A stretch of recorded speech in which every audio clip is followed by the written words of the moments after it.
Halo DataZen. Perkenalkan, nama saya Erlingga Agustiana atau biasa juga dipanggil R. Saat ini saya berkesempatan untuk mewawancarai PT Bentara Tabang Nusantara atau yang biasa dikenal juga Beta UAS. Adapun di sebelah saya yang bakal saya wawancarai, boleh Mas perkenalkan namanya? Ya, saya Indra selaku Chief Marketing Officer dari Beta. Oke, sebelum kita mengulik lebih jauh nih tentang Beta UAS, boleh Mas diceritain dulu nggak Mas? Beta UAS itu apa sih? Perusahaan apa sih sebenarnya? Ya, jadi Beta itu adalah perusahaan desain dan manufacturer drone untuk kebutuhan industri di Indonesia. Oke, drone berarti ya Mas. Apakah drone ini tuh menjadi fokus bisnisnya si Beta UAS atau mereka tuh di Beta US ini tuh menyediakan juga jasa semacam survei lewat udara, citra satelit atau sebagainya gitu. Sejenisnya mungkin. Ya, jadi awalnya kita berdiri tahun 2016, itu memang kita mulainya dari penyedia jasa mapping dengan drone. Tapi sering berjalannya waktu, kita mikirnya sih kayaknya lebih seru gitu ya, lebih rame kalau misalnya kita fokus di bikin drone-nya gitu. Oh, bikin drone. Berarti ini seperti yang ada di belakang juga, ini produksi Beta US semua? Iya, jadi ini produksi kita sendiri. Gitu. Boleh dijelasin nggak Mas? Atau kita kasih tahu nih, ini tuh namanya apa dan juga mungkin spesifikasi serta kelebihannya apa gitu? Iya. Secara singkat mungkin. Jadi sebenarnya drone yang paling pertama kita kembangkan untuk kebutuhan pemetaan itu yang ini dulu nih, yang di atas ini. Itu namanya Mini B. Jadi dia konsepnya tuh kayak hand launch gitu. Nah, tapi makin kesini konsep hand launch tuh kayak kurang disukai sekarang karena kita kan pemetaan tuh biasanya di daerah terpencil yang susah buat take off landingnya gitu kan. Nah, kalau hand launch itu nanti landingnya masih butuh landasan gitu, itu kan susah. Masih banyak, biasanya daerah terpencil itu kan banyak pohon gitu kan, area terbukanya dikit. Nah, makanya dari Mini B itu kita kembangin. Produk terbaru kita sekarang itu namanya ini Raybi. Jadi versi VTOL-nya dari Mini B. Jadi dia sekarang take off landing-nya itu nggak butuh landasan, dia bisa vertikal, terus nanti transisi. VTOL, vertikal, take off and landing. Take off and landing. Oke, berarti tanpa memerlukan landasan pacu yang luas ataupun mungkin di lahan yang nggak terlalu lebar juga bisa dioperasikan gitu. Iya, minimal 5 meter lah. Gitu. 5 meter, oke. Kita bisa operasi. Sip. Oke Bang, boleh diceritain nggak sih Bang, kenapa sampai kepikiran konsep VTOL ini tuh di awalnya, entah mungkin diadopsi dari drone luar negeri atau perusahaan luar negeri atau gimana gitu? Iya, sebenarnya sih karena pengalaman pribadi ya, kita ngoperasiin drone kita yang pertama ini Mini B kayak di daerah terpencil gitu kayak susah banget gitu nyari daerah buat lepas landasnya gitu. Jadi ya udah kita kepikiran ya udah Mini B kita konversi jadi VTOL, jadilah Raybi. Dan ini tuh produk terbaru di tahun berapa nih peluncurannya? Ini di tahun kemarin sih. 2021. 2021 ya. Oke. Nah, untuk produksinya sendiri kan tadi udah disebutin ya, produksi oleh Beta UAS sendiri. Boleh dikasih tahu nggak sih Kang, si produksinya ini tuh apakah dalam komponen-komponennya kah? Itu diproduksi oleh Beta US sendiri atau hanya perakitannya kah atau gimana gitu? Ya, jadi sebenarnya industri drone atau industri hardware kayak gini di Indonesia itu sebenarnya konsepnya masih lebih ke assembly sih sebenarnya. Jadi komponen-komponennya itu tetap kita impor dari luar, tapi airframe-nya, bentuk fisiknya itu yang kita rancang dan produksi sendiri. Nah, kemudian kita assembly tuh gitu. Jadi semacam karoseri gitu ya atau gimana sih? Karoseri bukan ya? Kurang tahu sih ya. Soalnya kita kalau pesawat ini kan sebenarnya pesawat juga ya. Kalau pesawat kan kita ada kayak perancangan dan analisisnya gitu dari awal gitu. Oke, berarti terutama produk komponen internalnya juga ya di dalam mesinnya, terus juga mungkin softwarenya juga itu masih impor gitu atau gimana? Iya, kalau software itu kita kembangkan gitu ya. Tapi kayak misalnya tadi komponen elektronik ya kayak motor, autopilot, sensor itu pasti kita impor dari luar. Oke. Kalau boleh tahu nih Bang, komponen yang diimpor tuh biasanya berasal dari negara mana sih? Iya, sebagian besar kalau komponen elektronik itu dari Cina sih, dari Cina. Tapi kalau misalnya sensor Sensor tuh dari berbagai negara sih ya, Nggak tergantung kebutuhan spesifik misi. di negara apa gitu ya? Enggak sih, Oke, enggak. tergantung kebutuhan. Tergantung kebutuhan ya. Jadi kalau misalnya kebutuhannya taruh aja untuk mapping suatu daerah, kayak misalnya daerah terpencil nih, itu tuh beda lagi kebutuhannya dengan yang lainnya. Biasanya kebutuhannya untuk apa aja sih, Mas?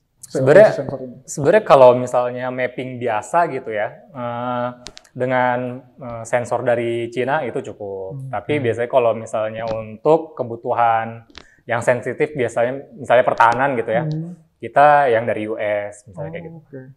Menarik nih udah. Berarti ini juga bisa dioperasikan untuk kebutuhan militer gitu? Atau gimana? Iya, bisa juga sebenarnya. Pernah nggak sih, Bang, apa ya, menjalin kerjasama dengan instansi militer, entah itu TNI, AD, AL, ataupun yang AU juga mungkin? Boleh di ini nggak? Iya. Kalau misal pernah gitu. Jadi sebenarnya emang kalau fokusnya beta tuh kita lebih ke untuk kebutuhan industri gitu ya. Kalau untuk kebutuhan militer tuh misal kalau ada yang minta aja gitu. Nah, selama ini sih sempat ada beberapa kali gitu ya. Tapi kalau militer kan sifatnya rahasia gitu. Oh, konfidensial berarti ya informasinya. Benar-benar. Oke, berarti komponennya tuh emang kebanyakan mungkin masih diimpor, sedangkan di assembly-nya tuh di Indonesia ya. Oke. Airframe-nya dari kita sendiri. Airframe. Oke, Bang Indra. Tadi kan terkait dengan sertifikasi ya. Sedangkan kan kita nih publik yang awam tuh perlu tahu juga nih beberapa aturan yang secara umum gitu ya atau secara general terkait dengan pengoperasian drone secara lebih detailnya gitu. Ada nggak sih peraturan-peraturan yang perlu kita ketahui sebelum berkecimpung di pengoperasian drone ini tuh? Ada. Oke. Ketat banget sekarang. Ketat banget ya. Iya, jadi pertama aturannya itu pertama dari pilotnya itu ada, kemudian dari produknya, drone-nya sendiri itu ada, sama operasinya. Oke. Nah, pertama dari pilotnya, pilot tuh sekarang harus punya lisensi. Kayak SIM gitu ya? Semacam ada SIM gitu. Nah, itu bisa dicek aja di DKPPU, semua ada persyaratannya jelas gitu buat dapat lisensinya. Terus dari Kementerian Perhubungan, di bawah Kementerian Perhubungan. Kemudian yang kedua, drone-nya pun harus ada STNK-nya. Buat si drone ini STNK? Iya, jadi drone tuh harus diregistrasikan dulu baru boleh terbang gitu. Diregistrasikannya tuh ke tadi di DKPPU. Apa tadi namanya tadi Sidopi tadi itu nama channelnya gitu ya, Sidopi di Kementerian Perhubungan. Nah, terus yang ketiga ada aturan operasi juga. Jadi kayak kita tuh nggak boleh terbang di sekitar daerah bandara. Oh, karena mungkin menghalangi radar dan juga kedatangannya pesawat. Iya, bahaya lah pokoknya. Jadi sebenarnya kalau ada orang yang terbangin drone di Bandung, itu sama sekali nggak boleh. Nggak boleh? Nggak boleh. Karena dekat ini ya? Karena di Bandung tuh bandaranya berada di tengah kota gitu. Nah, gitu sih. Terus, dan itu ada hukuman pidananya gitu kalau ada yang ketahuan gitu. Terus nggak boleh terbang lebih tinggi dari 120 meter. Boleh, tapi harus ada izin khusus. Dan itu tuh menginformasikannya ke siapa tuh? Nah, di Sidopi juga. Jadi semua tuh udah satu channel dari tadi. Dapetin SIM, dapetin STNK, terus izin operasi. Itu semua satu channel di Sidopi. Gitu. Jadi teman-teman cek aja di Sidopi Kementerian Perhubungan. Oke, sip. Kalau ini juga nih, pengen tahu juga nih, kan tadi tuh produksinya tuh kan merakitnya di sini dengan airframe di sini. Nah itu tuh kalau boleh tahu nih, skema pembiayaan si Beta sendiri tuh kayak gimana sih Bang? Kan tadi tuh produknya masih banyak ya, impor juga beberapa mungkin ya, dan juga komponennya bahkan masih apa ya, ada yang diproduksi di sini, otomatis kan memerlukan R&D atau research and development. Itu boleh tahu nggak skema pembiayaan si Beta ini tuh seperti apa? Jadi kalau Beta itu sampai saat ini belum ada investor dari luar sih, semuanya masih modal pribadi gitu. Bootstrapping gitu ya? Ya, jadi dari awalnya kita main di jasa pemetaan, terkumpul modalnya, nah dari situ kita riset, putar untuk riset dan development produk pertama kita waktu itu Mini B. Nah dari situ profit ya lanjut ke, biasanya kita ya tiap penjualan produk itu udah ada berapa persen yang emang disisihkan untuk pengembangan produk sih sebenarnya kayak gitu. Dan itu tuh berarti tadi tuh kan disebut juga ya di awal-awal tuh lebih ke penyediaan jasa consulting gitu kan untuk apa ya, mendanai si Beta ini tuh. gitu ya.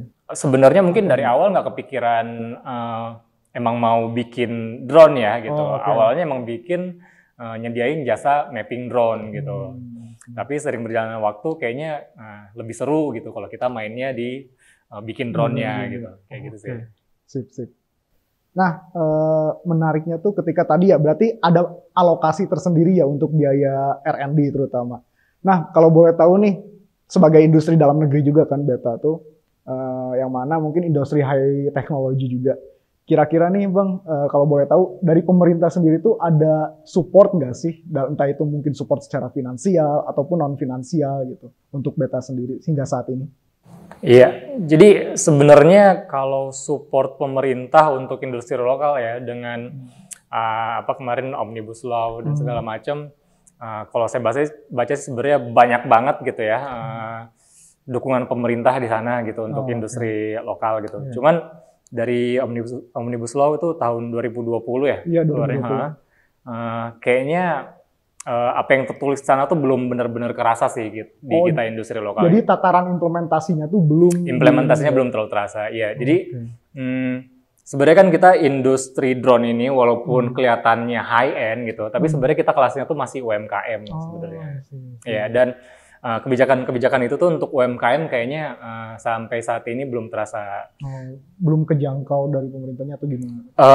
Nggak tahu sih, kebijakannya belum terlalu kerasa aja. Berbagai kemudahan yang disebutkan gitu ya, kemudahan perizinan, kemudahan pajak dan segala macam itu belum terlalu kerasa sih. Cuman memang baru banget nih tahun ini ada salah satu yang kerasa kayak misalnya TKDN. Produk dalam negeri yang TKD-nya tinggi itu lebih diutamakan. Nah, itu baru tahun ini yang mulai ketatin banget gitu. Menarik sih TKDN ya. Tapi nanti kita akan ada bahasan tersendiri nih. Sedangkan kan tadi juga mungkin dalam rentang waktu 2 tahun ini tuh kan mungkin belum terlalu terasa ya dampak si Omnibus Law ini tuh. Tapi dari pemerintah sendiri tuh pernah nggak sih ada semacam forum yang untuk mensosialisasikan atau mungkin ada forum rutin gitu untuk menyebarluaskan tentang substansi-substansi dan juga menjaring aspirasi, terutama dari UMKM gitu. Iya. Ada sih sebenarnya. Dia biasanya bentukannya kayak FGD gitu. Tapi memang kebetulan kita UMKM yang aktif di asosiasi. Kalau di drone itu kita ada asosiasinya namanya. Salah satu asosiasinya namanya itu Asosiasi Sistem dan Teknologi Tanpa Awak, ASTA. Nah, biasanya informasi-informasi dari pemerintah tuh masuknya ke sana, terus dari sana disebarin ke anggota-anggotanya. Nah, tapi beruntungnya gitu kita aktif di sana. Tapi kalau mungkin ada teman-teman UMKM lain yang nggak aktif asosiasi, kayaknya masih di luar radar dari pemerintah untuk menyalurkan informasi tersebut gitu. Berarti emang salah satu tantangannya juga terkait dengan kanal informasinya juga ya, karena mungkin terutama pelaku-pelaku UMKM ini juga dituntut untuk lebih proaktif juga. Betul. Gitu. Jadi UMKM sendiri dituntut lebih proaktif, tapi sedangkan UMKM sendiri kan biasanya yaitu industri kecil kan, belum tahu harus kemana ya, belum tahu harus kemana kayak gitu. Sedangkan pemerintah sendiri pun ya kalau UMKM mungkin saking banyaknya UMKM. Jadi susah kalau pemerintah langsung ke masing-masing satu. Jadi emang ya wajar sih lewat asosiasi dulu, terus asosiasi yang menyebarkan. I see. Nah, tadi juga udah diceritain ya Bang, perihal bagaimana pemerintah mensosialisasikannya, terus juga dari asosiasi itu menyebarkan kembali ke terutama anggota-anggota asosiasinya. Kalau boleh tahu juga nih, kira-kira ada nggak sih harapan terkait dengan entah itu lewat regulasi atau mungkin keharapan spesifik ke pemerintah nih terkait dengan undang-undang Cipta Kerja ini tuh idealnya seperti apa sih sebenarnya gitu dari kacamata pelaku industri UMKM ini tuh?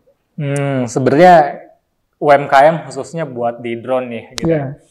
Jadi sampai saat ini pasar drone di Indonesia untuk kebutuhan industri itu masih dikuasain sama produk-produk dari luar negeri.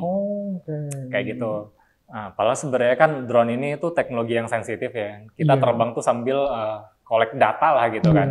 Nah kalau produk dari luar negeri kan ya kita nggak bisa menjamin data itu nggak tersebar kemana-mana gitu kan. Sensitif. Nah jadi kayak seharusnya buat teknologi sensitif kayak gini ya itu lebih diutamain produk-produk dari dalam negeri untuk digunakan. Toh kualitas kita juga kompetitif kok gitu dengan produk luar negeri gitu kan. Spesifikasinya sama bahkan jauh lebih baik dengan harga yang lebih murah gitu daripada produk luar negeri.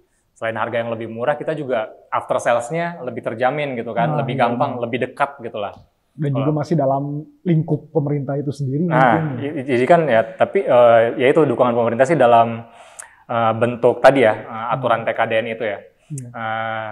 Ya alhamdulillah sekarang sih udah mulai kerasa. Jadi beberapa tender khususnya untuk proyek pemerintahan itu udah mewajibkan harus TKDN sekian persen gitu. Gitu sih. Nah, berkaitan dengan TKDN nih, yang menarik juga kan TKDN itu ya teman-teman adalah tingkat komponen dalam negeri. Jadi bagaimana pemerintah, salah satu programnya untuk menggalakkan industri dalam negeri adalah lewat program TKDN ini. Sedangkan yang saya penasaran nih Bang, sebagai salah satu industri yang bergerak, salah satu cabangnya kan di bidang pertahanan juga ya, tadi ya sempat bekerja sama atau berkolaborasi juga dengan pemerintah. Gimana sih pandangan Abang terkait dengan TKDN di Indonesia saat ini gitu? Kayak misalnya dengan persentase sekian persen itu baru lebih diutamakan atau diprioritaskan atau gimana gitu? Lebih luasnya mungkin. Iya, jadi khususnya ya buat teknologi drone nih yang harga sistemnya tuh lumayan mahal. Konsep perhitungan persen TKDN produk sekarang sih yang diberlakukan itu sebenarnya masih kurang cocok gitu dengan produk ini. Kurang cocoknya di gimana tuh? Karena hitungannya tuh berdasarkan kandungan komponen, gitu. Komponen materialnya. Komponen dan tadi sistem dan harga gitu, dan harganya gitu kan, dan material dan harganya segala macam. Nah otomatis kan buat produk seperti ini yang kita masih kelasnya lebih banyak assembly, airframe mungkin memang kita riset dan buat sendiri, produksi sendiri gitu ya. Tapi sensor itu kan yang paling mahal dari produk ini. Itu kan beli dari luar gitu. Nah, kalau patokannya itu harga per produk, harga per komponen gitu, jadinya kan TKD-nya bisa rendah banget gitu kelihatannya gitu kan. Padahal kan kita udah untuk riset dan development dan produksi airframe ini kan sebenarnya proses yang panjang gitu. Seperti kita iterasi dari Mini B ini sampai jadi Ray B aja gitu, itu kita melalui 6 perubahan konfigurasi. Dan itu memakan waktu berapa lama? Kalau nggak salah itu 2 tahun gitu, 2 tahun gitu kan. Nah itu yang belum diakomodir gitu di dalam persen TKDN untuk sekarang. Tapi kan TKDN ini tuh kan program di bawah Kementerian Perindustrian ya. Dari Kementerian Perindustriannya sendiri tuh rutin nggak sih mensosialisasikan kayak misalnya tadi atau menjaring aspirasi gitu dari pelaku industri UMKM itu sendiri gitu? Iya, jadi serunya sih ya karena kita aktif di asosiasi, Kemenperin itu salah satu kementerian yang paling aktif kok dia ngasih sosialisasi gitu. Dan sempat tahun kemarin tuh ada program pengurusan TKDN gratis gitu ya untuk drone. Cuman ya sayang aja kita telat tahunnya gitu, jadi telat joinnya gitu. Dan dia tuh biasanya rutin ngasih training gimana cara penghitungan TKDN sendiri sebelum mencoba mendaftarkan, sebelum mengajukan gitu. Jadi kita bisa coba ngitung sendiri dulu. Dan kemarin juga udah sempat ada diskusi juga sih dengan teman-teman di Kemenperin. Kita udah sempat menyuarakan bahwa formula penghitungan TKDN ini untuk produk drone itu kurang cocok dan mereka terbuka buat kita ngasih masukan harusnya kayak gimana gitu. Gitu sih. Dan juga berarti si TKDN ini tuh kalau boleh tahu nih sejauh ini persentasenya berapa sih untuk drone gitu, terutama yang spesifik mungkin?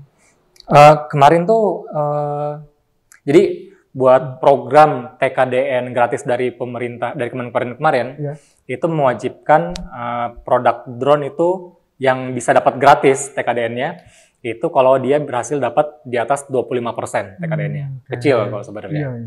Nah, tapi untuk diutamakan dalam produk tender pemerintah di e-katalog, itu harus di atas 40%. Kok bisa beda gitu ya?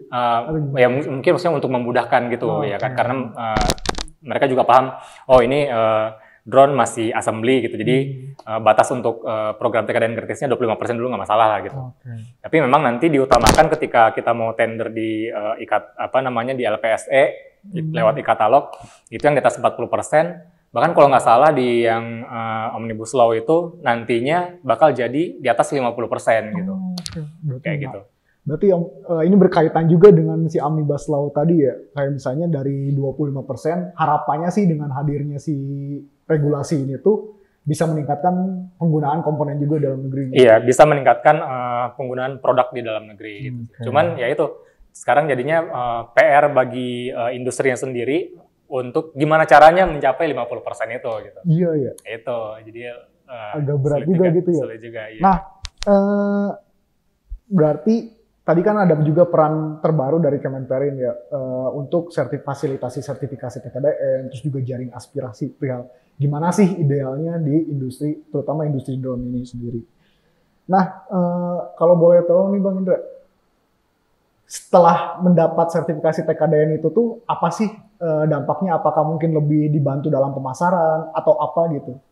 Ya, kalau misalnya produk kita dapat sertifikasi TKDN gitu ya, kita bisa masuk e-katalog, kemudian kita bisa ikutan tender di LPSE gitu ya. Jadi semua untuk proyek pemerintah itu udah satu pintu gitu kan di LPSE gitu. Nah, ketika produk kita tuh TKDN-nya tinggi, itu lebih diutamakan dibandingkan produk-produk lain gitu. Kayak gitu sih. Berarti dapat posisi yang lebih mungkin dalam tanda petik eksklusif atau prioritaskan. Prioritas gitu betul. Oh, I see. Berarti kalau dari pemerintah sendiri nih, pernah nggak sih Bang dari Beta UAS ini tuh mengikuti program pengadaan dari pemerintah? Kayak misalnya dari Kemenhan nih pengadaan drone, mereka membuka tender dan juga Beta sebagai salah satu pesertanya atau gimana gitu? Iya, kalau khususnya untuk Kemenhan ya, pertahanan, sebenarnya memang ada gitu ya slotnya di LPS. Cuman selama ini kita perhatiin sih project-projectnya tuh jujur aja nggak pernah ada di situ gitu.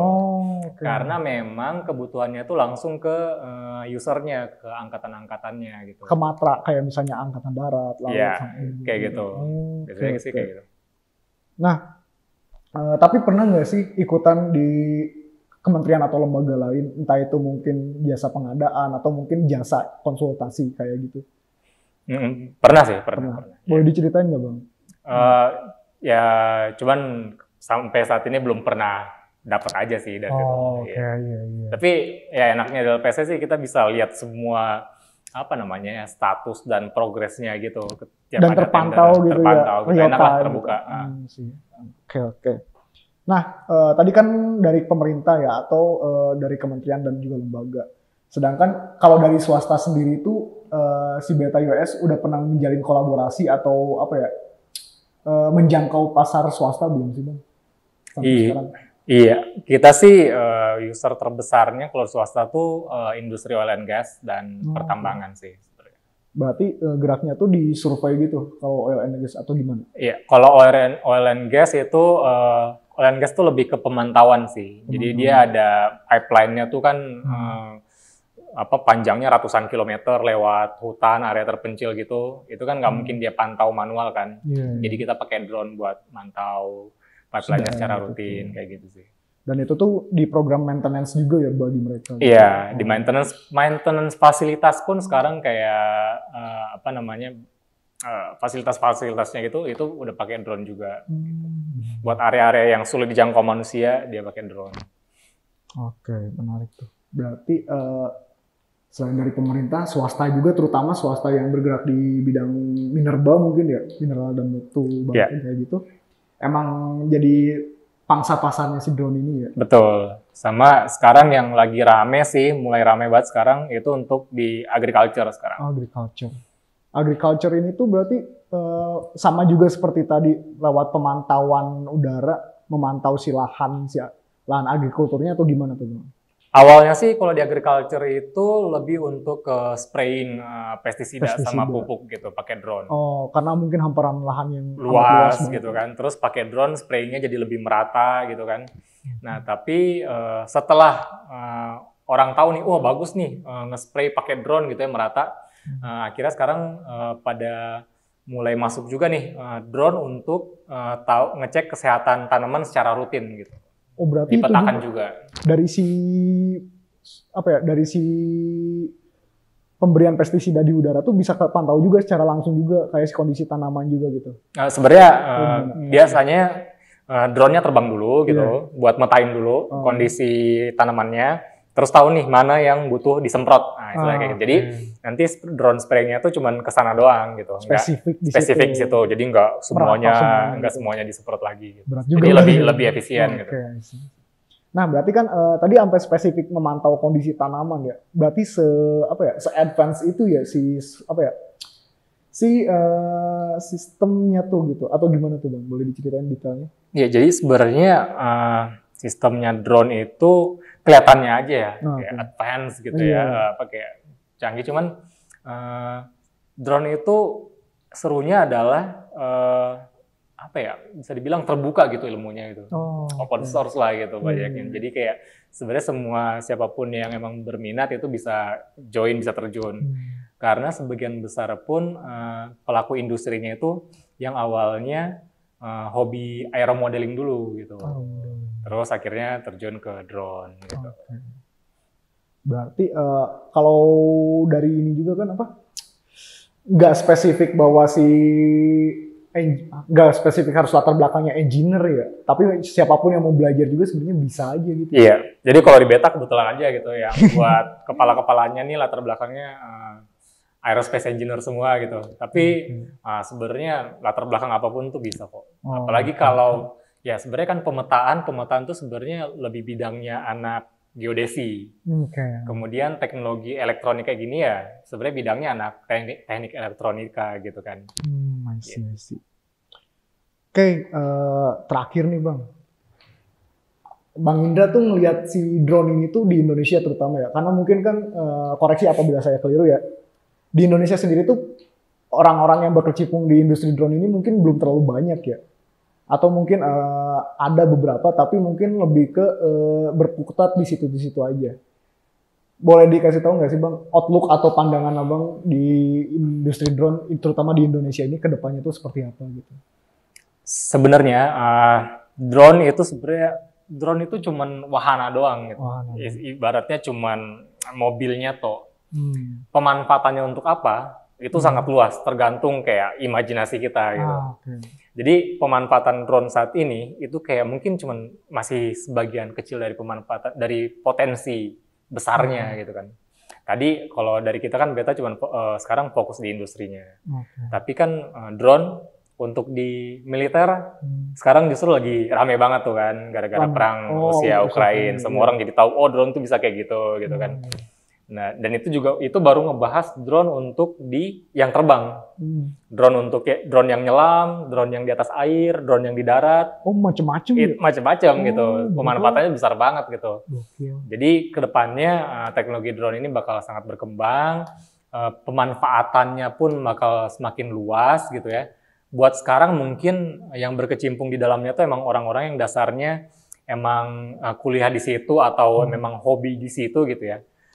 Tapi kedepannya sih sama aja kayak gini deh awalnya. DJI waktu pertama kali muncul itu cuman sebagian orang doang yang make. Sekarang tiba-tiba kayak semua orang bisa make gitu, bisa nerbangin gitu. Jadi kayak hal yang biasa lihat drone terbang gitu ya kan.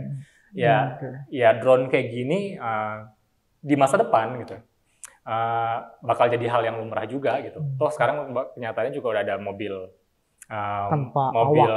autonomous gitu kan. Nah itu kan sebenarnya bentuk drone juga gitu. Diadopsi dari si drone itu tadi.